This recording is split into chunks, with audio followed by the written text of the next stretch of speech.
He's the NFL's Executive Vice President of Media Distribution. He leads the league's overall media strategy and negotiations for live game rights, manages the league's broadcast department, and he oversees the league's owned and operated media assets, which are NFL Network, NFL Digital, NFL Films. And he's also one of the architects and brains behind Friday's Black Friday Amazon game. Hans Schroeder, welcome to the season with Peter Schrager.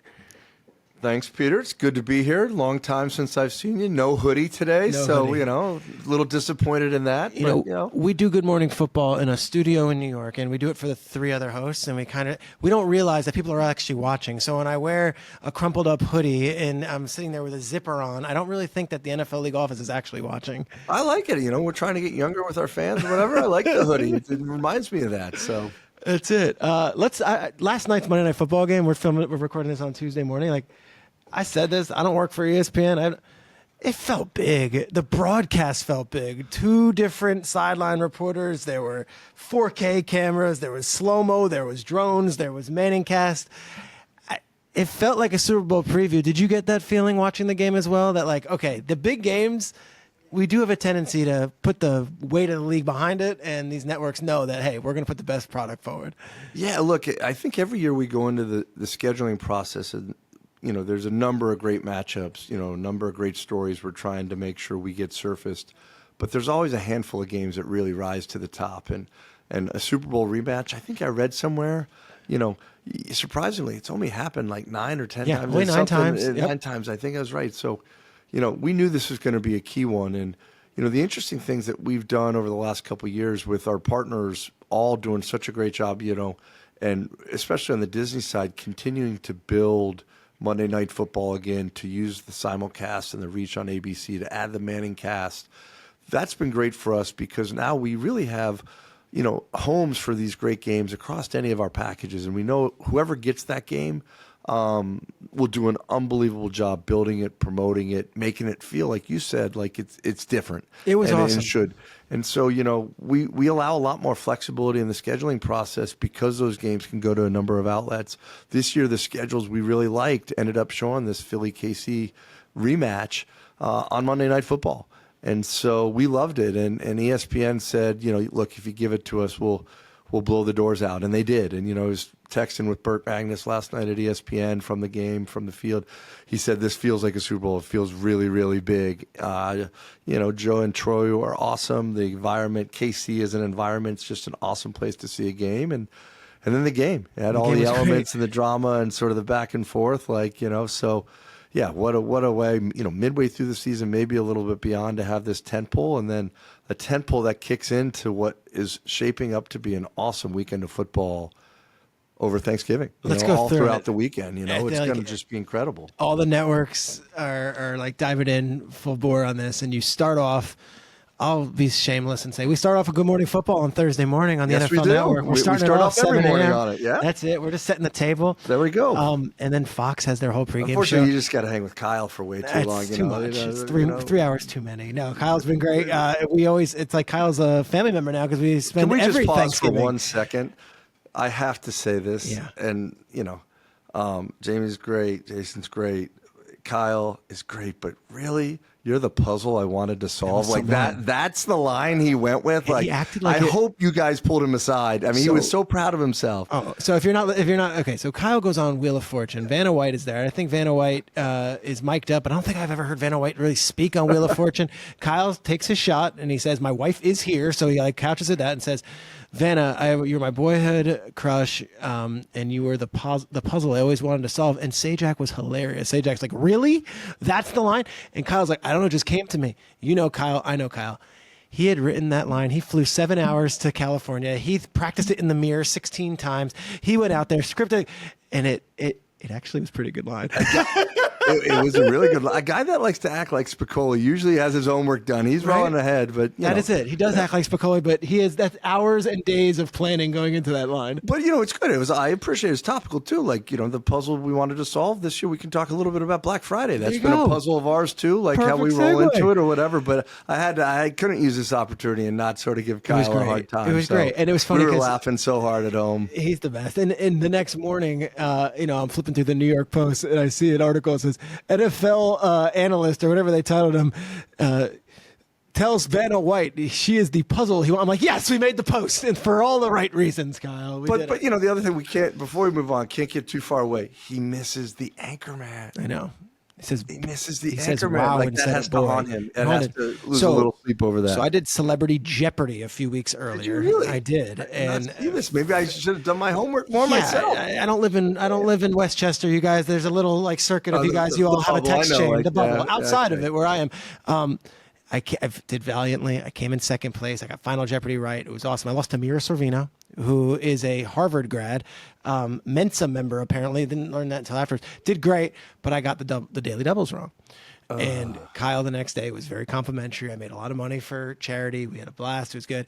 But he kept on digging me a little bit on these daily doubles, these two questions. One of them was this author wrote Portnoy's Complaint. Would you know that? Who is...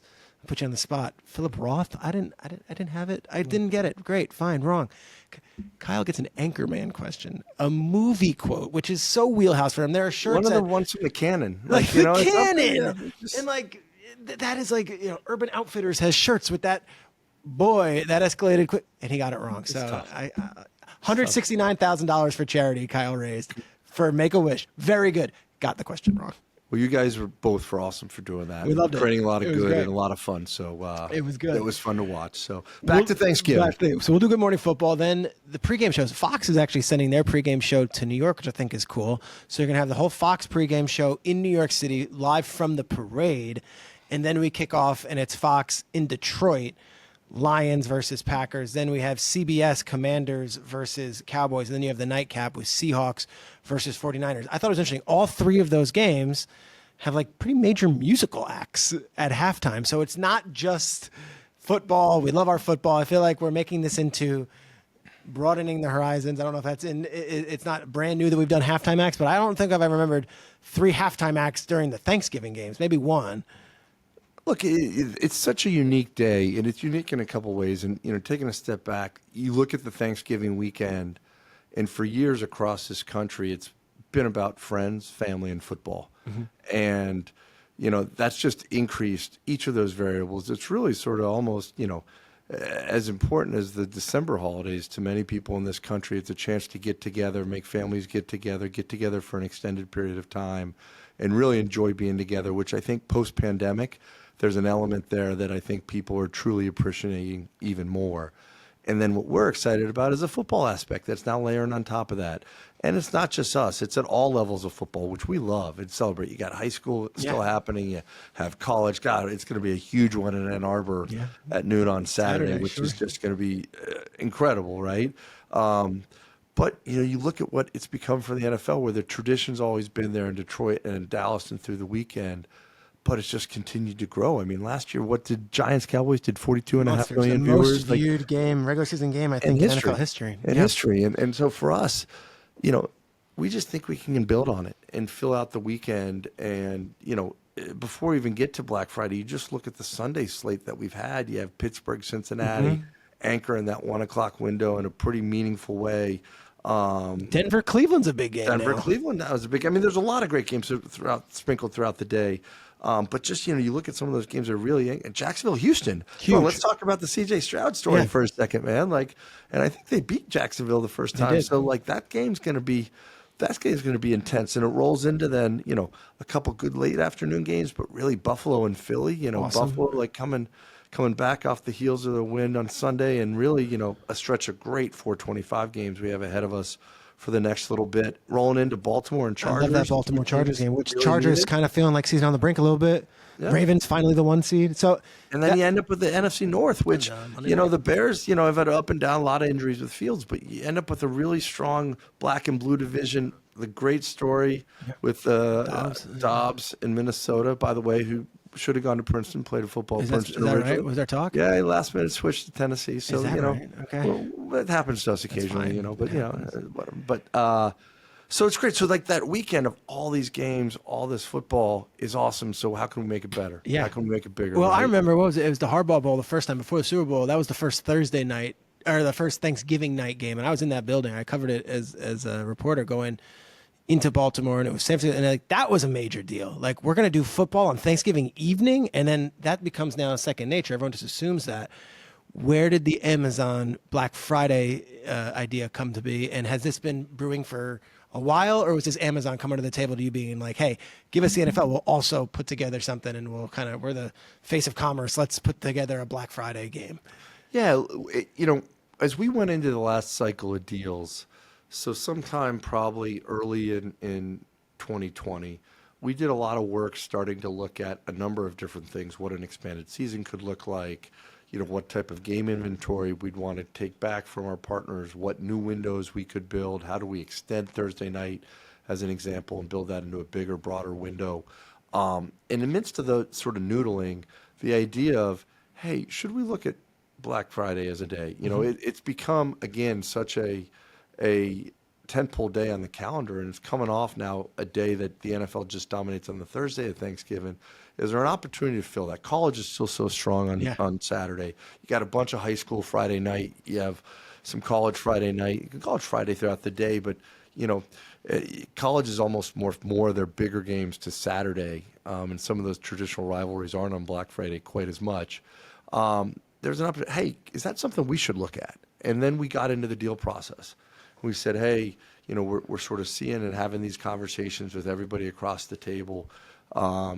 And we started talking to Amazon, who had been our partner on the TriCast and been part of Thursday night, but not the primary distributor. And you started saying, well, Amazon, okay, we got the biggest commerce platform in the entire world. Black Friday, that's their biggest day of the entire year. These things seem like they fit pretty well together.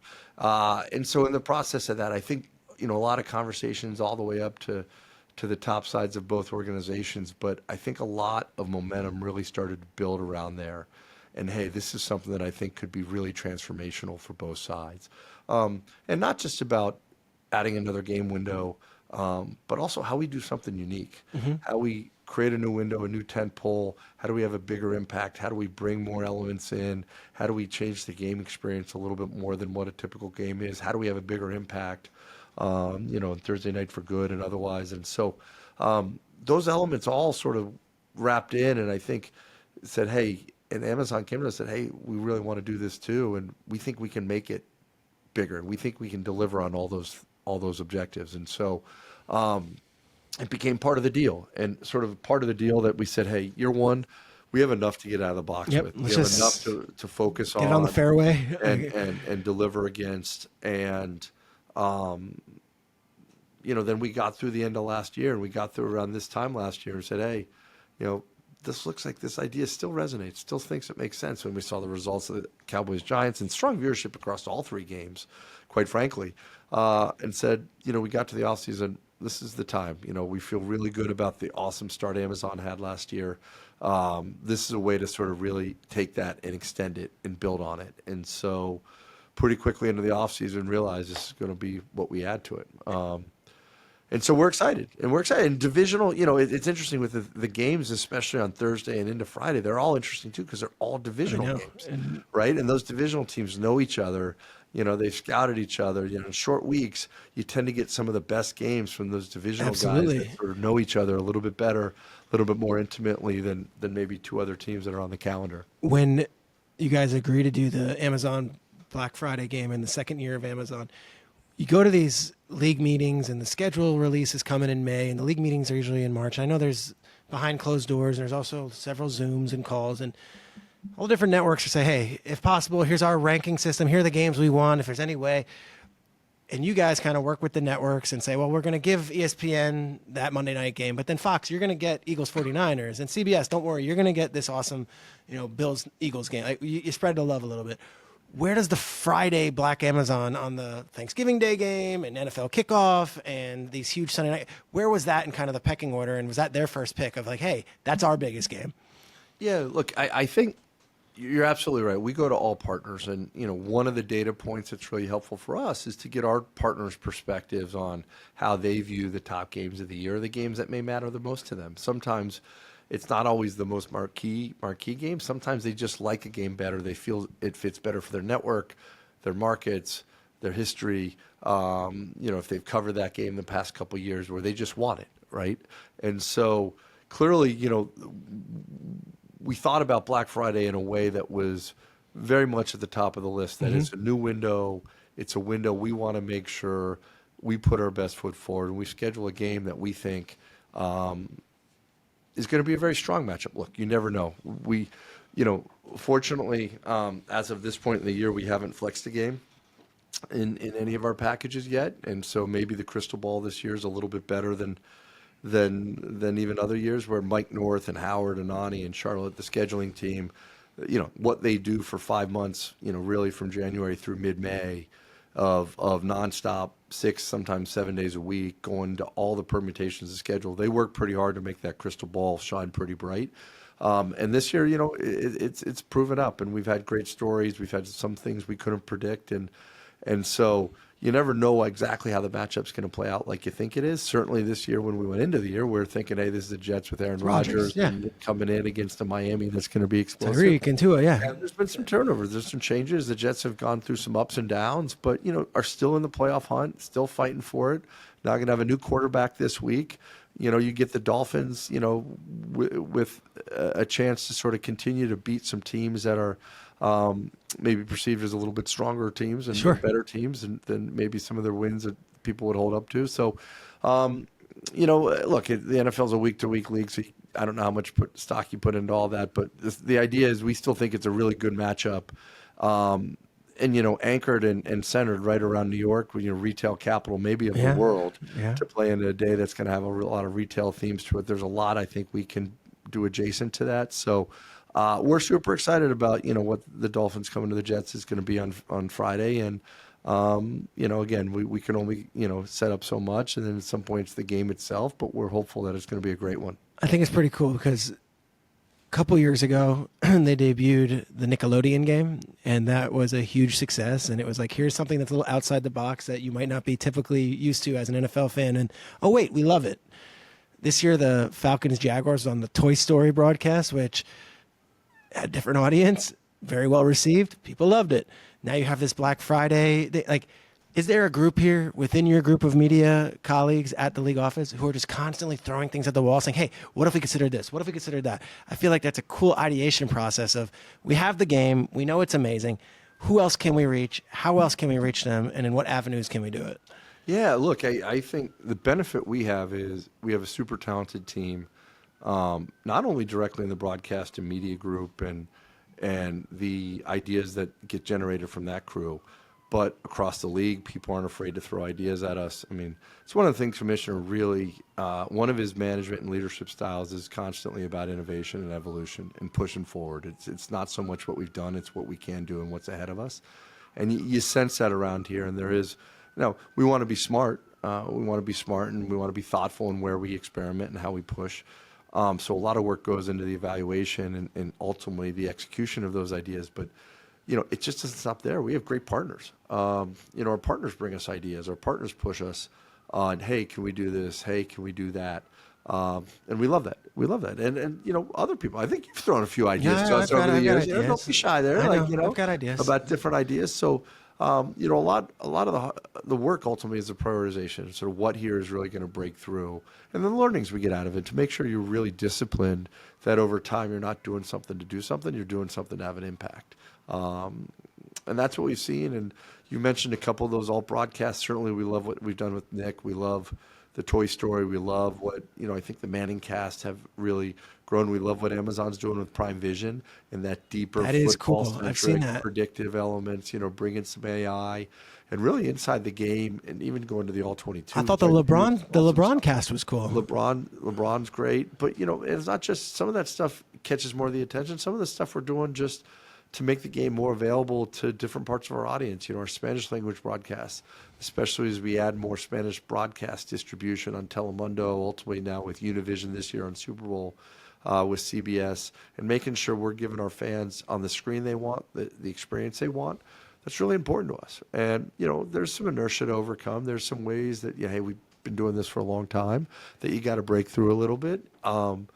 But we're really excited, and the growth and the ways that people can now engage with our content. What you've seen just with the launch of NFL Plus, of taking network now where people can watch you guys on any screen, anytime, any place, or at RedZone and Scott, or what YouTube's done with Sunday Ticket. It's a world that we all live in and see it every day. That just if you're a media consumer, how patterns and habits are changing, and so we got to change with it. And at times we can actually use our content to drive that change, which is exciting. One of the other cool things that you guys have really leaned into the last few years, and I commend you for it, is the complimentary stuff. Now, obviously, we have the Altcast, but I'm talking partnering with Netflix and a show that was the #1 show this summer. I've told this story before. I was on a flight to LA, and there is a young woman with 3 kids, and she's got her ear pods in, and she's watching Marcus Mariota on the quarterback, and she's tending to the 3 kids, but maybe she's a diehard football fan. Maybe she's not. Maybe it's because it's the #1 trending thing on Netflix, and she's like, what is this? I'll click on this and learn more about Mahomes and Cousins. But between that, and then I see the press release about a Skydance documentary with Jerry Jones, and I know that's in the works right now. It feels like the NFL is, okay, we've got our game, and we're not going to touch it, and it's going to be pure, but there are other extensions we can do, and we're going to try. We're going to go for it. Yeah, there's so many great stories to tell out there.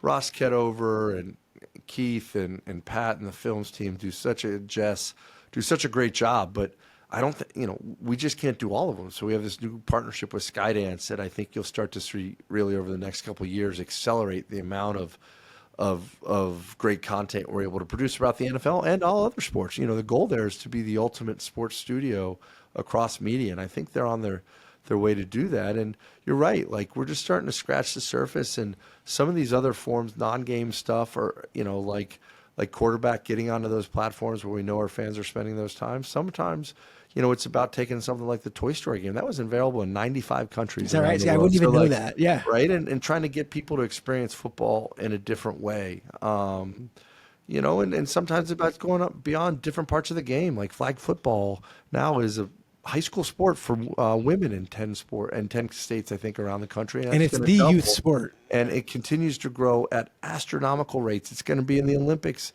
in 2028. And so how can we cover that more? More people playing football is a great thing. It's active. It's athletic. It learns how to be a team. It's the life lessons you learn. So how can we help drive that? Like, it just gets so wide so quick in such an exciting way. And a lot of this means we're going to have some partners that aren't our traditional partners. Yeah. I mean, the fun part in my 22 years at the league is generally, we've added partners because people, once they're in the NFL business, they want to stay in the NFL business, and we find ways. There's, different ways we can slice our rights, cut our rights to make sure that people that want to stay, and most do, just given the uniqueness and the value, I think, us, but also our partners. It's really important to have partners that are happy partners that are feeling like they're able to participate in the engagement, the excitement, and the value creation around the product that they do, which is awesome. And look, a lot of it we should just talk and take a step back. What the game itself is just awesome still. Yeah. I mean, even with the number of close games, field goal finishes. Well, the quality's good. I think on a TV, like, I'm always in LA for Fox's pregame on Sundays, and I fly back on JetBlue, and they have the games on the screen. And every single screen on the flight back, whether it be man, woman, child, whoever, it's NFL football. And it's because it's great as a TV product as well. I think it lends itself to the TV product as much as any other sport, and the ratings bear that out. Yeah, and look, I mean, it's always tough, and you obviously get a little bit bummed when you see a Burrow go down or Aaron Rodgers, but to see some of these others, the C.J. Stroud story is just incredible. Sure. To see what Brock Purdy's doing. Look at Josh Dobbs. Again, Josh Dobbs, it's the fun part is the game, and the excitement on the game allows these stories to evolve and allows these players to step up, and it's just amazing. It's just awesome every week. The season's funny. You look down and you can't believe you're already into week 12. Yeah, it feels like you're in week 4, and we're here, where it's the end of November, and we're almost in the stretch to the playoffs. From a macro standpoint, all the articles and the trades would say that TV is dying, and there's a Hollywood strike, but the football ratings remain pretty good and pretty robust. And baseball's trying to figure out innovative ways to change their game, and basketball's doing an in-season tournament. Football's ratings. Is there I don't want to say is there a pride, but is there sort of a we're the biggest show in town feeling here, or do you guys keep yourselves grounded and say, hey, that can all go away in a second. We got to stay and just treat this as if we're just a small town team trying to get into the game. Yeah, it's definitely more the latter. Like, it's a constant view of paranoid would be too strong a word. There's a quote out there, only the paranoid survive. I'm not sure it's paranoid, but there is a hyper focus. Again, I go back all the way and from the commissioner on down, and Brian and Roll Up, who leads all of media and business for us, pushes on it. And just there's an ethos to how can we continue to innovate? How can we continue to evolve? And the product's great today, but there have to be ways we can make it better. And some stuff's very visible. Some stuff you see, some you don't. A few years ago, we did a bunch of research. We used to have 5 breaks in a quarter. And that felt like a lot of commercials. That's People interesting. hated when we did it. People may remember what we call the old double up, where there was a kickoff. Or sorry, there's a touchdown, Score, commercial, then kick a commercial, came back, kickoff, commercial. Yeah, that used to happen. That used to happen a lot throughout the year. And we did a bunch of research, and we found our fans wanted less commercial breaks, but they didn't mind if they were slightly longer. Yeah. And so we went from a 2-minute break to a 2:20, and we took 5 down to 4, and it's really benefited the game all the way up to the Super Bowl and the flexibility. Now we're working with our partners and sort of we're able to slide breaks between quarters. So if there's a natural opportunity, a lot of scoring in one quarter, that's natural downtime. How can we take a break there? Again, gets back to what's the best viewing experience. And by the way, not just for watching at home, but in the stadium too. The stadium's still the best place to see a game. You go to a game as a pure fan, the excitement, the vibrancy, it's the drama, the pageant, it's just amazing. But nobody wants to stand around there either. So like, all those little things that may not catch as much of the attention, how can we continue to make it better? How can we continue to iterate? We're going to keep doing it, and we're fortunate to have such a great game, great players, great athletes, great coaches to work around. And so our job is just, how do we continue to make it better? Your story real quick. I find it cool. You just said 22 years of the league and kind of an unorthodox path. You were working in Sydney, Australia at one point, and you made the jump to go from finance, I would imagine. It was in that world, or insurance, you tell me. It was not in football, right? Yeah, no. So, it's funny. I was the son of a coach. My dad coached at West Point at a fascinating time in the 60s. Paul Dietzel was the head coach who had won a national title at LSU. Then had Bill Parcells. One time he lived in a triplex with Bill Parcells on one side and Bobby Knight on the other. But there's a cradle of coaches with Ken Hadfield and Bill Battle and whatever. He then went to be the head coach of the Coast Guard Academy, where his AD was Otto Graham. Then he came back to West Point in the 70s, was there with with a number of other great coaches, with a basketball coach named Coach Krzyzewski and otherwise, so too. And then ended up working for years for a coach he coached with Bill Battle in retail licensing and apparel. So I was an athlete, played in football, had the fortune of playing up through Princeton, and I always loved sports. I always, was consumed by it. I did start my career off in investment banking, sort of followed many of the others at school down that path, and was a remarkable way to break into the professional world. Incredible experience, learned a ton, got to travel. As an athlete, didn't get to go overseas in college, so went over to Sydney for a while. Just incredible. Then went to an internet company during the first bubble in 2000, 2001, Ask Jeeves, now Ask.com. And rather randomly, a guy had left the NFL and went to work at a small startup investment firm with a friend who I met in Australia, and said, the NFL's looking for somebody. And, at that time, it was really much more of a league. There wasn't that much turnover, that many new spots. And, just so happened I was able to get your hat in the ring. And, I always wanted to be in a career where I could read the sports section first every morning.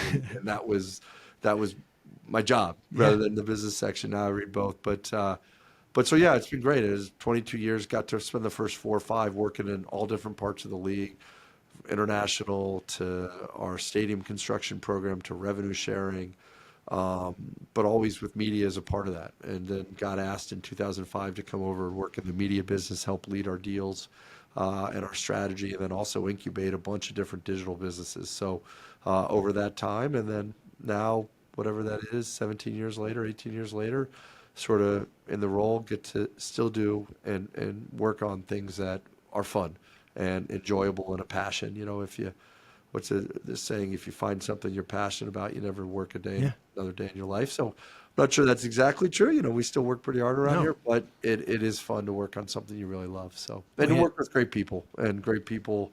That's a fun thing around here. And just as the job and the roles have grown, both with in and across the league, and as well as with our partners, just continuing to meet such great people and people that push you, and people that challenge you, but also create something that is meaningful and has an impact and you care about. It's really, really fun. Nick Caserio, the GM of the Texans, was my guest 2 weeks ago. Drew Petzing, the offensive coordinator of the Cardinals, my guest. Nick was working for, I think, Merrill Lynch. Drew, he was working in finance, and something happened. He got an opportunity, and he jumped at it. And they said, "We're sports people. We love it." And we jumped. Your leap. I mean, that had to be a bold leap, going from investment banking to saying, "Hey, Ask Jeeves, great, the internet. I'm going to go work for the Shield." I mean, I can only imagine the courage it took to jump and do that, but the excitement as well. Yeah, and it was fun. It was different, and it was certainly a different track than many of my peers were taking. But again, I think if you stay with it, and it's something you love, and you invest yourself in it, like the rest sort of takes care of itself. And so, it's been a good run. It's been really fun. Been very, very fortunate to work for great people, work with great people, and fun that 22 years in, it's still something that, we're watching the games over the weekend, and every game you're thinking about, okay, what else was on the schedule? Is that game should that game still be in that window or that window? Or, hey, I saw this. Hey, we can do this better. And the team's awesome. The team, especially the broadcast team that I work with most closely day to day now, those guys are just every minute. They're always looking, hey, what can we do better? How can we make the experience of viewing better? And so that's been a lot of fun. Couple rapid fire as we wrap this up. And this has been awesome. Who do you hear from more when it comes to complaints and whining, the broadcast networks or the owners? Really, neither. Okay, I would think why aren't we getting this? How could you not give us this prime time? Or the broadcasting, how did you give us this team in that game when the other guy? I feel like that has to be you're the person they call to just complain and whine to. No, look, I think first of all, and Mike North does an incredible job on both sides on the scheduling side itself, which is really your question is the core scheduling. Yeah, managing and sort of setting. There's very few surprises by people when they get their final. There's been a lot of conversations that lead to that final schedule review. And look, this year was another year. I mean, most years it's the case. We had 5 really happy partners, 6 with NFL Media and NFL Networks games. Was it perfect for everybody? No, they probably wished maybe they got one thing. Sure. But they were all super excited about their schedules and proactively reached out, which they don't do. And that actually makes you feel good. Obviously, the games need to play out like you think they do. And then on the club and the ownership side, again, we put so much work into it. It takes a village. It's not just the media and broadcasting. We put Don Aponte in for football.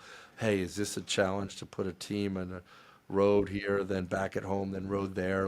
All those things we changed. The ownerships have been incredibly flexible and continuing to evolve to give us more tools and more flexibility.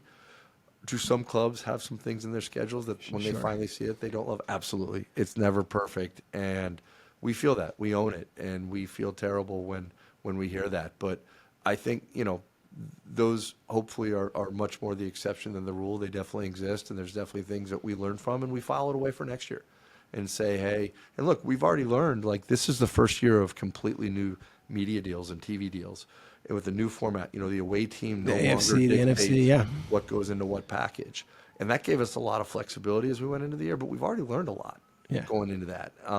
And we've learned about some things we may do a little bit differently next time already, halfway through the year of year one. And so that's sort of what makes the job exciting is you sort of never have it all figured out. There's always something more to think about and crack. You're at all the NFL events. You broadcast a lot of these. You guys are partners with them. Now, obviously, the Super Bowl is the coup de grace. It's everyone. It's hundreds of millions of people watching. I'm a fan of day 3 of the draft. That's my thing. Other people love the combine. Other people love kickoff week and how we get that thing going. Hans Schroeder, what is something that maybe isn't the headline, but an event on the NFL schedule that you love being a part of or that you love seeing executed on television? Well, you hit on it. I mean, I love the draft because I love college football, right? I love football at all levels. I love college football. I remember watching AJ Green play on an ESPN high school Labor Day weekend tournament when he was in high school in South Carolina. So I love football at all levels. I love the draft. I think the draft is, 3 days of just pure football immersion, and the coverage Awesome. you guys give to me is exciting. And it's exciting for all 32. Like it's a unique thing in that all 32 have reasons to be excited and cover it. Doesn't mean the Super Bowl is not the pinnacle and amazing, right? But I think there's some things that we have ahead of us. I think we can do more with the schedule release. Like everybody knows it, but really the schedule is such a fun point in time, and sort of there's so much that drives people's lives, what road trips they're doing, when they're home games, when they're going to have the big tailgates and otherwise. I think there's more we can do to celebrate that moment and lift that up a little bit. I think that whole free agency period now, and sort of there's more we can build there in that off season. And then on the non-NFL level, I think we're going to do some stuff on the flag side. It's cool. Really build something that establishes more of a sort of national championship type thing in the summer months that I think will be really cool and capture some of that excitement for flag that's out there and that's building in a more meaningful way. That's interesting. But yeah, no, I love. But at the heart of it, I love the draft. That's my personal favorite. Me but too. We already did a great job, and just how can we make it bigger? Last question, and I ask this to every guest. It's always the final question. And I asked it to everyone from McVay to Dan Patrick a couple of weeks ago. You're in an elevator at the Combine. Young guy comes up, ill-fitting suit, has a manila folder in his hand, and he's got his resume, and you've got 10 floors together, and he says, do you have just 20 seconds of advice? You have my dream job. What would you tell me to do? I'm a 22-year-old gal or guy, and I'd love to do what you do someday. What would be your advice to that person? I'd say just keep at it and look at any and every avenue to get into sports. I mean, sports is a community, which is the great part, is it's growing leaps and bounds. When I started, there was much more limited opportunities. Now, between the extension of media and agencies and sponsorship and NIL in college and otherwise, the sports marketplace and the sports business arena has just gotten so big. And if you're passionate and you want to do it, there's a job out there. There's a job out there for you, and just stay at it and be persistent. Before I took the job at the internet company, I came back in finance and I applied to the league. I applied to all the clubs all the NFL clubs in the league. I think I applied to baseball, a number of baseball teams, the NBA, and got rejected across all of them. Every single one of them, right? Like it happens. And didn't even really get an interview or anything. It was just sort of a form letter back, right? A different time and place. And so, but get persistent. Look for your opportunities. Keep, developing your resume, developing your skill set, and stay at it. There's a role out there. There's an opportunity, chase it. If you like sports, getting your foot in the door in sports. And then once you're in sports, it's a lot easier to sort of move within that community. But stay at it. If you love it and you're passionate about it, again, if you keep at it, the rest will take care of itself. So it's awesome advice.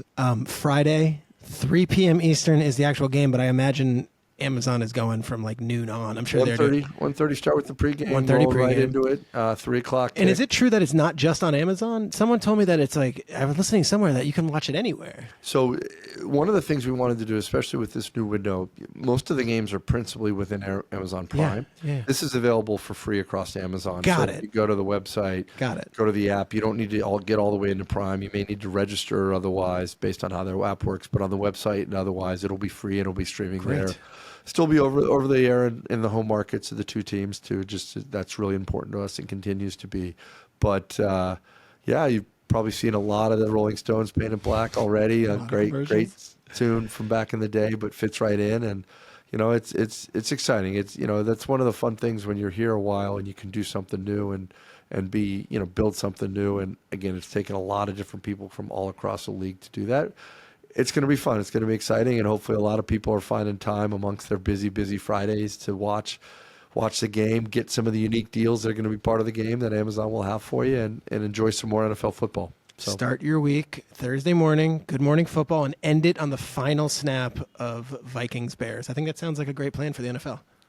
Hey, look, my wife will tell many of our friends that I have the best job in the world, that I can literally tell her I have to watch football for my job. So I hear that a lot, but it's partially true. So, it does give me some cover for this weekend, although there's still time for dishes and other things up this afternoon. So, but anyways, man, thank you for having me. This was awesome. Have a great Thanksgiving. Dude, so good. Hans Schroeder, NFL. This is an awesome conversation, and I love doing it in person. Thanks for letting us in your office. Anytime, my man. Beautiful. See you soon.